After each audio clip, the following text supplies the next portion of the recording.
Endigi video darsimizda bo'yin umurtqalari haqida gaplashamiz. Birinchi video darsimiz o'zi umurtqalarning butunlay tuzilishi haqida bo'ladi. U video darsimizni qo'shimcha guruhimizga o'tib ko'rib olsalaring bo'ladi. Xo'p, bo'yin umurtqalari vertebra cervicalis deb nomlanadi. Lotinchasiga tuzilishiga ko'ra ikki xil. Tipik, atipik bo'ladi. Sizlar bilan tipik nima, atipik nima gaplashganmiz offline darslarimizda. Endi bo'yin umurtqalarida asosan qaysi qismlar bo'ladi? Korpus vertebra umurtqa tanasi, arcus vertebra umurtqa yoyi, foramina vertebra umurtqa teshigi, orqa miya joylashadi u yerda va prosessuslari. Prosessus nima? O'simta. Qanday o'simtalar borligini birinchi video darsimizda ko'rdilaring. Processus spinosus, processus transversus, processus articularis superior, processus articularis inferior. Endi pastda 5-raqam bilan beryapti. Faqat bo'yin umurtqalari uchun xos bo'lgan tuzilma foramen transversarium. Foramen degani teshik degani, buni juda ham yaxshi bilasizlar. Transversarium. Nima uchun foramen transversarium deyilyapti? Chunki mana bu yerda processus transversus degan o'simta bor, samolyotning qanoti. Samolyotning qanoti mana shunday bir marta aylanib kelishi natijasida o'rtada bo'shliq hosil bo'lib qolyapti. Mana shu bo'shliqni foramen transversarium deyiladi. Foramen transversariumning vazifasi bor. Mana shu aynan mana shu teshikdan bosh miyamizga qarab nima? Qon tomirlari o'tadi. Agar bu teshik bo'lmasa, bosh miyamizga qon tomiri yetib bormaydi. Shuning uchun bu yerdan qon tomirlar o'tadi. Tushunarli bo'ldi degan umiddaman. Keyingi slaydga o'tyapmiz. Mana shu bo'yin umurtqasini tuzilishi. Haqiqiy odamdek. Mana bu qism korpus. Processus transversus, processus transversus, processus spinosus bu orqada bo'ladi. Processus articularis inferior pastki qism, processus articularis superior nima? Inferior pastki, superior yuqoridagi. Xo'p, keyingi rasmga o'tyapmiz. Bu rasmda siz bo'yin umurtqasini yuqoridan ko'ryapsiz. Mana bu yeri korpus. Mana bu o'simtasi processus transversus, processus transversus. Mana bu yerdagi aynan mana shu transversus suyagi hosil qilgan foramen transversarium degan teshik. Mana bu katta teshik bo'lsa foramen vertebrale. Bu yerda orqa miya suyuqligi, orqa miya joylashadi. Bu yer arcus hisoblanadi. Processus spinosus. Xo'p, tushunarli bo'lyapti degan umiddaman. Keyingi slaydimizda bo'yin umurtqalari tanamizda qanday joylashadi? Buni ko'rib olishinglar mumkin.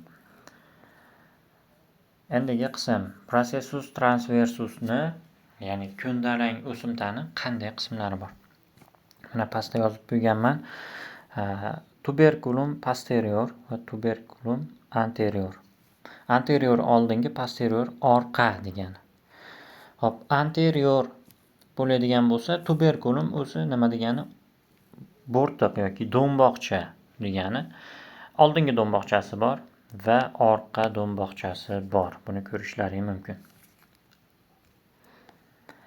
Xo'sh, endi bo'yin umurtqalarining processus spinosuslari bor.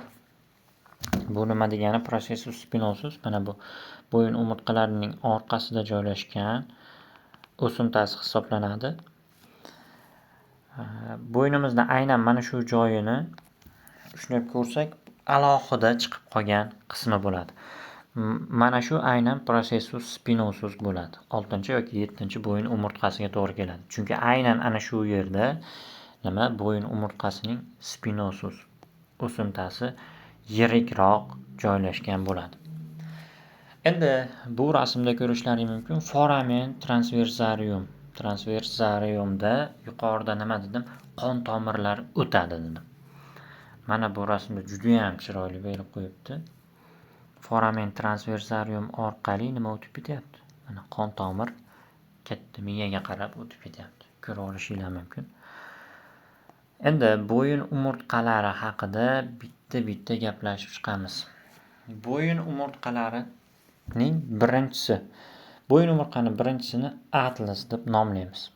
Yoki bo'lmasa Atlant deb ham nomlashimiz mumkin. Shu yerda shuning uchun mana bu yerda Atlas deb berdim, mana bu yerda Atlant deb berdim.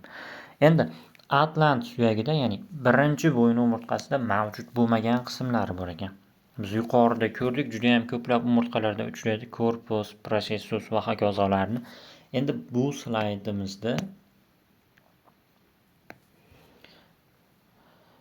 atlasda uchramaydigan qismlar. Birinchisi korpus vertebra, tanasi bo'lmas ekan. Ikkinchisi prosessus spinosus bo'lmas ekan, ya'ni orqaga qarab o'sgan o'simtasi bo'lmas ekan va prosessus articularis bo'lmas ekan. Prosessus articularisda superior inferior bo'lardi. Lekin birinchi bo'yin umurtqasida shu narsa yo'q ekan. Endi birinchi bo'yin umurtqasida bo'ladigan qismlar qaysilar? Arcus anterior, arcus posterior.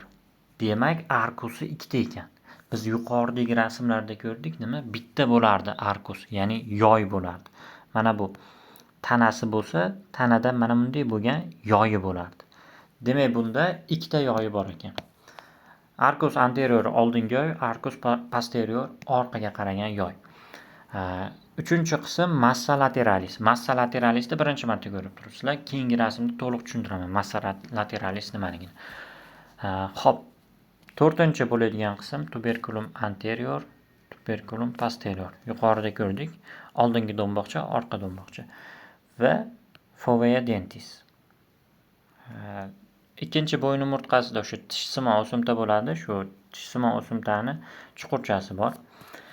Yettinchisi fovea articularis superior, fovea articularis inferior, fovea articularis facies articularis superior, facies articularis inferiorlari bor. Ya'ni nimaga har bittasini alohida o'qib beryapman? Chunki sizlar eshitib qanday aytilishini bilib olishinglar uchun. O'qib bermasdan tashlab o'tib ketsam ham bo'ladi, lekin ertadan keyin xato o'qib berasizlar men o'zimga. 11-si sulcus arteria vertebralis. Sulcus nima degani edi? Egat degani. Demak, arteriyani umurtqada joylashgan egati. Processus transversarius bor ekan, yon o'simtasi, foramen transversarium, foramen vertebrale bor ekan. Transversariumning vazifasi nima dedim? Miyaga qon tomirda o'tkazib berish. Foramen vertebrani vazifasi orqa miyani saqlab turish bo'ladi. Mana bu rasmda endi to'liq ko'ramiz. Birinchi bo'yin umurtqasi atlas yoki atlantni tuzilishi. Mana massa lateralis qayerda joylashyapti? Mana bu qism massa lateralis ekan. Processus transversus, samolyot qanoti, ko'ndalang o'simta. Mana bu yerda ham mana processus transversarius turibdi va bundan hosil bo'lgan foramen transversarium. Mana bu yerda ham foramen transversarium turibdi. Facies articularis superior, mana nimaga articularis deyapman? Chunki bo'g'im hosil bo'ladi bu yerda. Va ikkita arkusi bo'ladi dedim, ikkita yoyi. Mana birinchi yoyi arcus posterior, arcus anterior. Anterior oldingi degani, posterior orqa degani. Va mana bu yerdagi katta bo'shliq foramen vertebrale hisoblanadi. Orqa miya bo'shlig'i, umurtqa bo'shlig'i. Xo'p, sulcusi bo'ladi dedim. Qani mana bu yerda mana 11-nomerda aytyapman, sulcus arterial. Mana shu yerdan nima? Arterial qon tomiri o'tar ekan. Va fovea dentis. Fovea chuqurcha, dentis degani tish. Ikkinchi bo'yin umurtqasida bo'ladigan tishni kelib birikadigan qismi aynan fovea dentis hisoblanadi. Bu rasm tushunarli bo'ldi deb o'ylayman. Keyingi rasmga o'tyapmiz. Boshqa rakursdan ko'rinishi bu rasmda. Xo'p. Yana qaytaraman. Foramen vertebra orqa miya joylashadi. Facies articularis inferior ekan.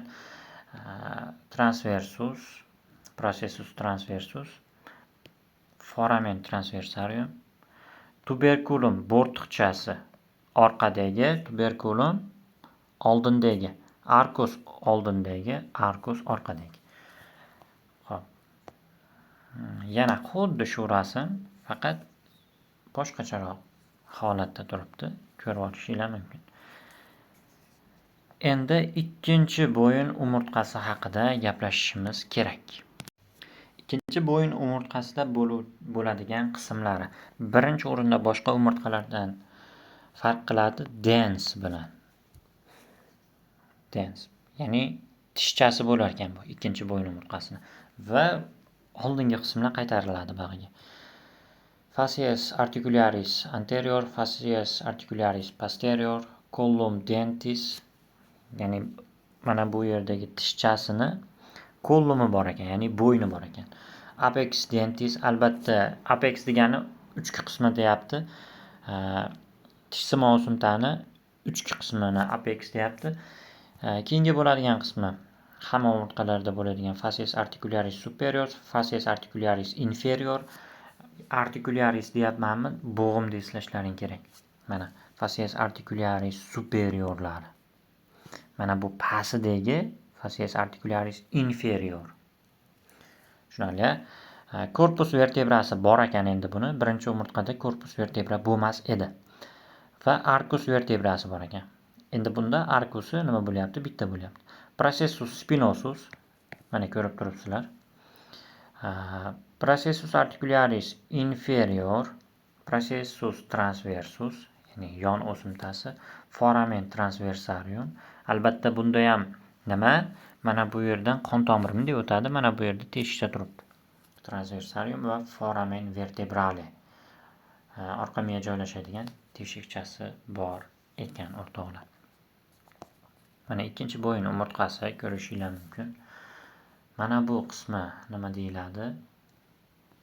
Albatta to'g'ri aytdilaring, korpus vertebra. Chunki mana pastida ham yozib qo'ygan. Kundalik o'simtalari processus transversus, processus transversus. Xo'p, mana biz uchun qiziq bo'lgan tish. Dens. Ikkinchi bo'yin umurtqada tish bo'ladi. Va tishni uchki qismi apex dentis bor. Va collum dentis bor. Collum dens. Ya'ni bo'yin tishsimo o'simtani bo'yin qismi bor ekan.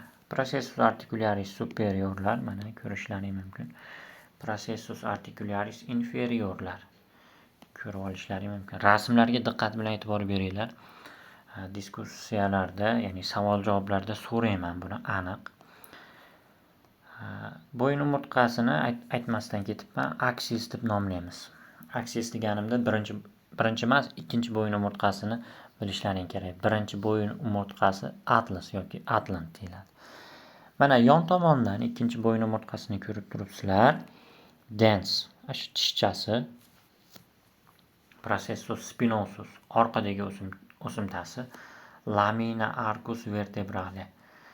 Plastinkasi, ya'ni mana bu yerda arcus bor, mana bunday aylangan. Laminasi bor edi, pendikulisi bor edi. Ya'ni oyoqchasi. Bu yerda aynan o'sha plastinkasini berib ketyapti ekan. Mana bu qismi korpus vertebrale. Mana bu yer processus transversus hisoblanyapti. Ko'rib olishingiz mumkin. Mana bu yer aynan nima? Transversus o'simta hosil qilgan teshik. Foramen transversarium hisoblanyapti. Yana ikkinchi bo'yin umurtqasining endi yuqorisidan ko'rinishi canalis vertebralis. Endi e'tibor beryapsizlar, kanal deb nomlayapmiz. Chunki bu yerda mana bu foramen kattaroq bo'lganligi uchun endi canalis deyapmiz. Orqa miya joylashadi, baribir bu yerda ham vazifasi o'zgarib qolmaydi. Xo'p, processus spinosus,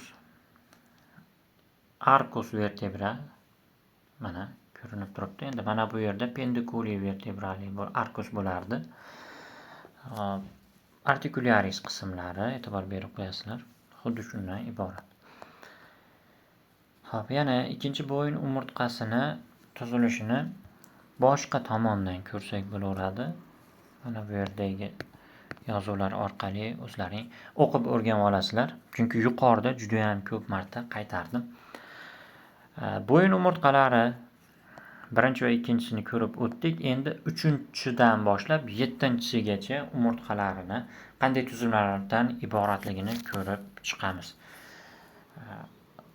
Ko'plab umurtqalarda bo'lgani kabi korpus vertebra bor ekan, 3 dan 7 gacha, ya'ni umurtqa tanasi.